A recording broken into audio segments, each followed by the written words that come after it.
Sorry, het duurde even. De president had een afspraak met de koning die iets langer duurde. En toen heeft hij hierachter in de ministerskamer nog even aan zijn speech gewerkt. En die moest nog even geprint worden en al die Oekraiense stekkertjes, die pasten niet op onze stekkertjes. En er is wat heen en weer gemaild, maar er is een speech uitgerold. En daar gaan we straks met heel veel plezier naar luisteren. Ik zal een aantal woorden ter introductie even in het Engels doen. I open this special session of members of the House of Representatives and members of the Senate on the occasion of an address by the President of Ukraine, Mr. Zelensky. I would like to extend a warm welcome to the President, to the members of his cabinet and his official staff. Mr. President, it's a great pleasure to host you here in our plenary chamber. With you are Deputy Prime Minister Ms. Stefanchina, the Minister of Foreign Affairs, Mr. Sabia, Minister of Defense, Mr. Umarov, Head of the Office of the President, Mr. Yermak, and Ambassador Kostin as well. A very warm welcome to each and every one of you. I'm in close contact with my esteemed colleague, Mr. Ruslan Stefanchuk, the President, of course, of the Ukraine Parliament. I follow his hard work to keep his parliament functioning, and he has my greatest respect. I also would like to welcome the members of the Senate and their President, Mr. Jan Anthony Bruin. The world, of course, is changing rapidly, and security and freedom are no longer guaranteed.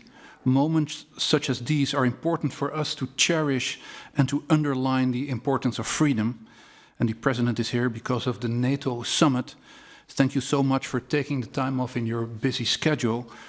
We understand you have a brief window for us today. Your time is limited, and therefore it is not possible for the colleagues to come up with questions to Mr. Zelensky. The address of the President will be followed by short closing remarks by the Chairman of our Foreign Affairs Committee, Mr. Jesse Klaver. And after the speech of the President, he will leave immediately, and I would like to ask the members to stay in their seats until the President has left. Mr. President, you have the floor. We're very much interested in the speech you just wrote for us.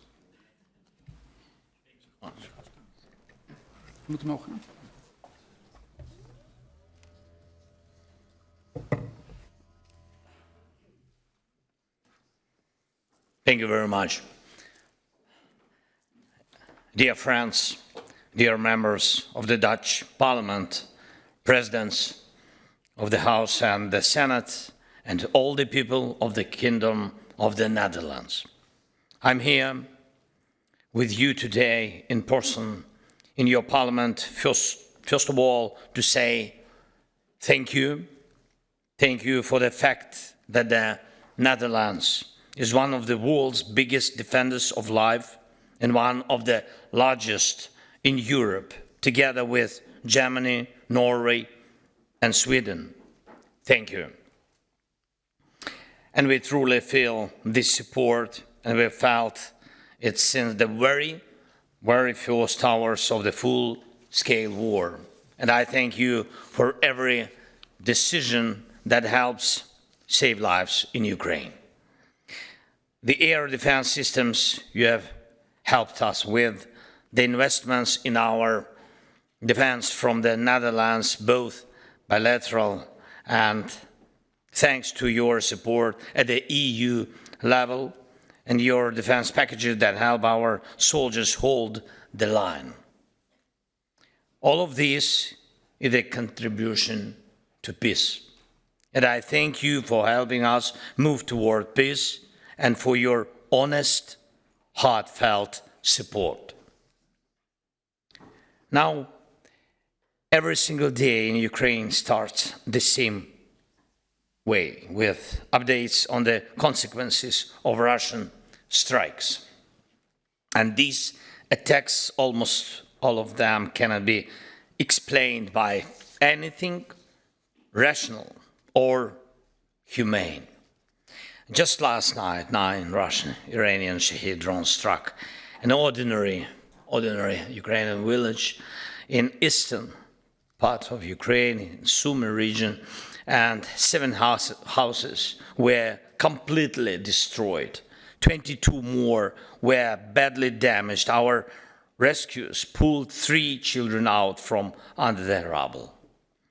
and 6 people were injured. Sadly, 3 were killed, including a child. My deepest condolences.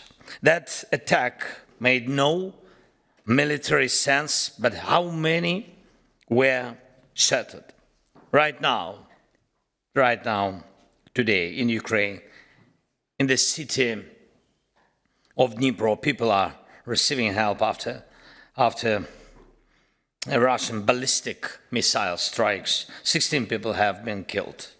More than 100 have been injured right now, today. Many homes were affected, schools were damaged, and people were hurt. Even a passenger train was hit as it was simply following its route. The missile exploded right next to it. One way or another, life itself is the main target of these attacks, each one showing the true nature of Putin's war. He did the same in Chechnya, did the same in Syria, and now in Ukraine. His propagandists openly threaten other nations. Both our intelligence and yours and in Europe think that Russia is planning hostile and potentially destructive operations on NATO territory. And we must speak honestly about what kind of operations these are and what kind of hatred they show. Putin destroys lives, and that's how he defines control. And if he can kill people, if he can destroy homes, blackmail others, he believes he has power. To Russia, power means being able to kill or intimidate. Without that, they think that they have nothing. That's why they turn everything into a weapon, from old cultural ties of Russia or the Soviet Union to the energy resources they export today. For decades, Russia has built networks in other countries to prepare for sabotage and destabilization. Moscow never truly respects any alliance and always betrays its so-called partners, but it still builds ties with bloody regimes. With the help of such friends, Russia is simply improving its ability to kill. That's why solidarity in defense is so important, so that no one ever has to face them alone. This is not just about defending Ukraine right now, it's about much more. Russia has no right to kill our people. Russia has no right to kill anyone in European cities, which they have already done before. Russia has no right to threaten critical infrastructure in the Baltic, North Sea, or the Arctic, or in any sea in the world. Russia has no right to invest in terror or destruction in any country.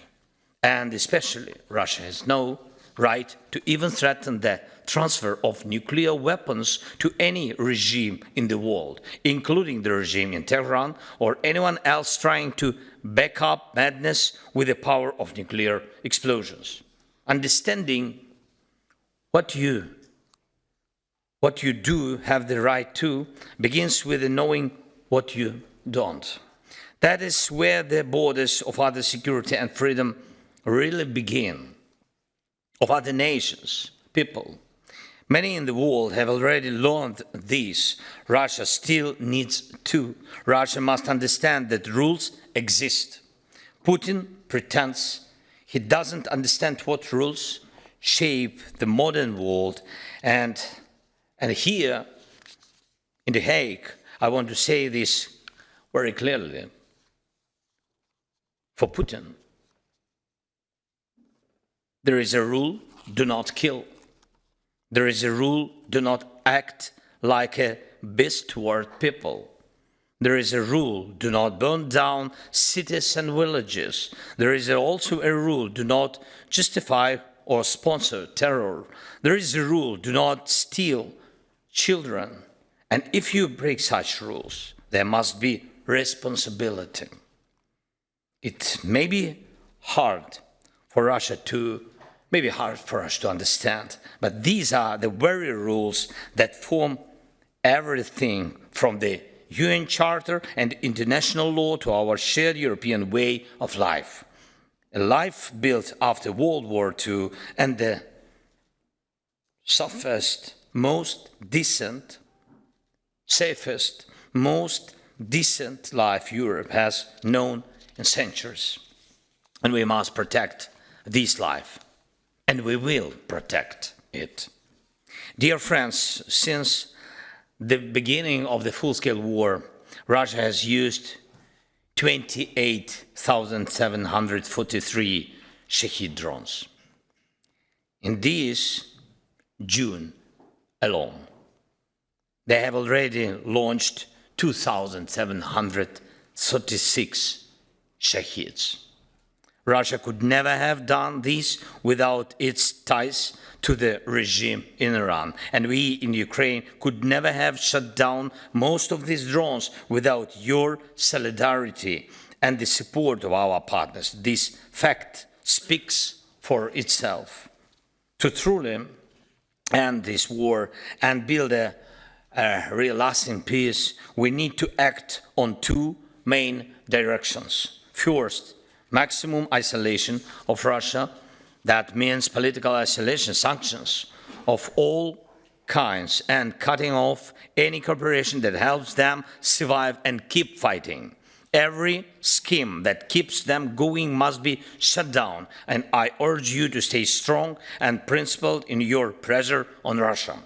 We need a strong 18th EU sanctions package. We need tough, painful sanctions on Russian oil. There are many discussions right now about different options for a price cap on Russian oil. What matters most is that the price cap actually works, and when we talk about a price cap, it's important to remember any drop in Russia's oil revenue helps bring peace closer. But what really hurts them and truly limits their ability to wage a war is a cap at $30 per barrel. The world needs to reach this level, not only to help stop Russia's war against us, but also to prevent any future military operations Russia might launch against Europe and the allies.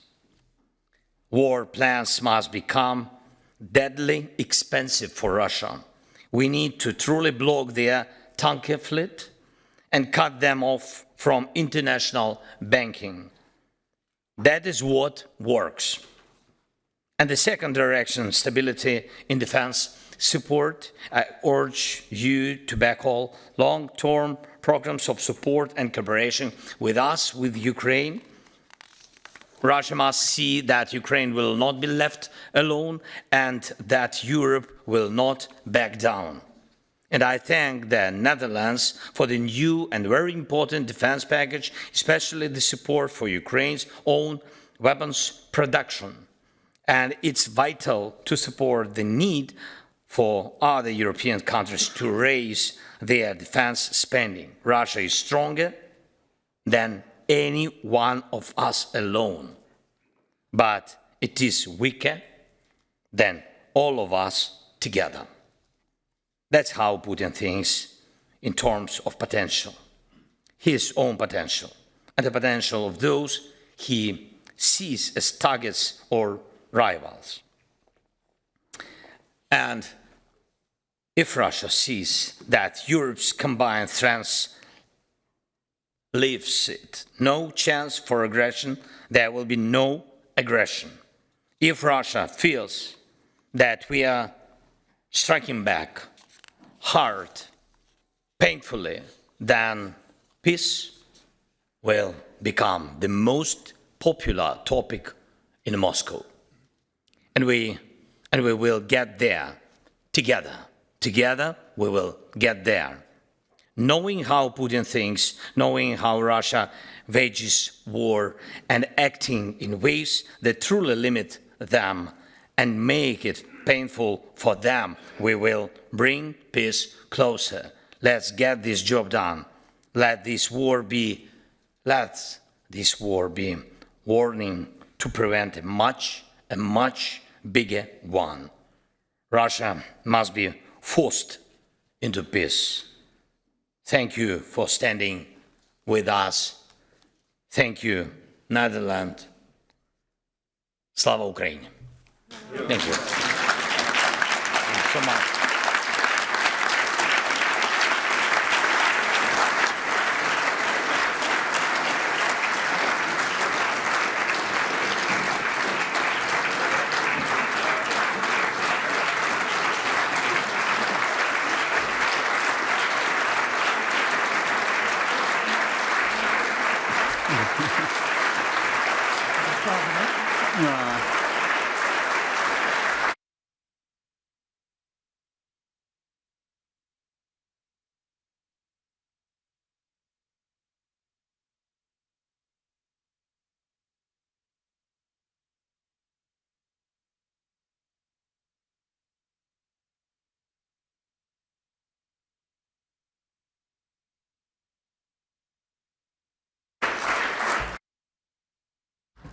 Some closing remarks by the chairman of the Foreign Relations Committee, Jesse Klaver.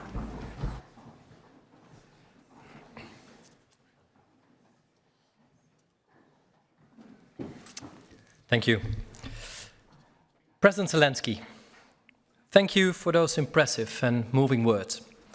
Thank you for coming here in person to convey to us what the people of your country are experiencing on a daily basis as a result of the Russian aggression. We live in turbulent times, and sometimes it seems as if there are so many developments in international politics that the news media can hardly keep up with it all. But the story of Ukraine needs to be continuously be told. We need to remember that the story of Ukraine, in many ways, is our story too. And when you thank us for our support, I would like to say, don't thank us. We have to thank you for what you and your country are doing to protect European security and democracy. Thank you.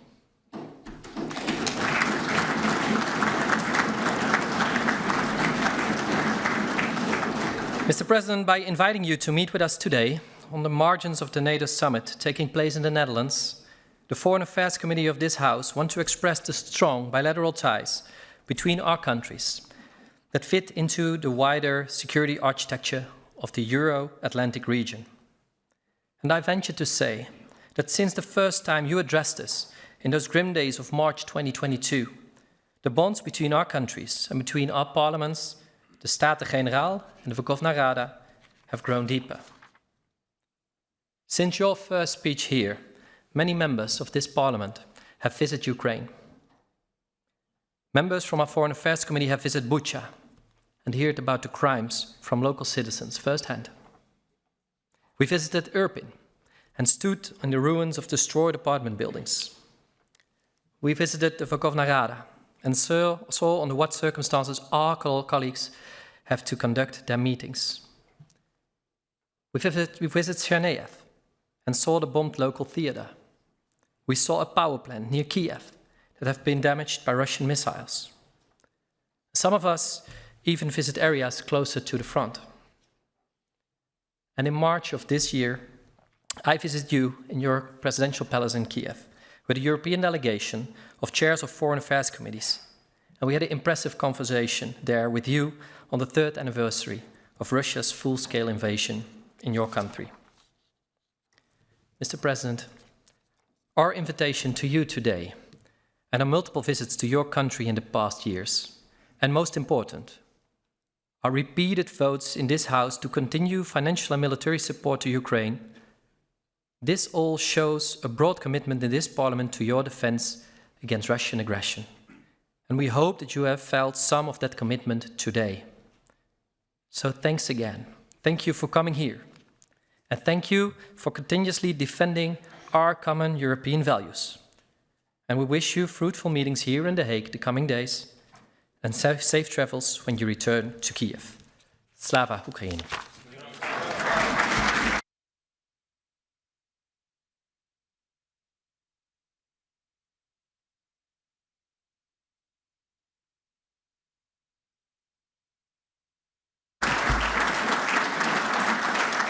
Ik sluit deze bijeenkomst. Dank u wel.